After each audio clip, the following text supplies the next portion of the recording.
બ્રાહ્મણ કોઈ દિવસ ગરીબ હોય જ ન શકે. જો એ દરિદ્ર હોય તો એ દરિદ્રતા એને જાતે સ્વીકારેલી હોય, જેમ સુદામા એ સ્વીકારી. દરિદ્ર હોય, વરસાદ આવતો હોય તો એની ઝૂંપડીમાં પાણીની ધારો થતી હોય, પાણીના ટીપા પડતા હોય, પરંતુ એની ઝૂંપડી જ્ઞાનથી જગારા મારતી.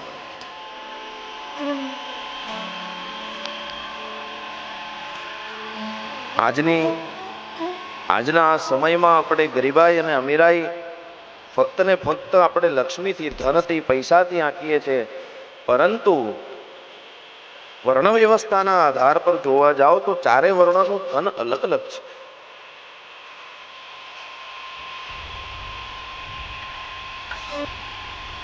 બ્રાહ્મણનું ધન શું? તો જ્ઞાન એટલે બ્રાહ્મણનું ધન.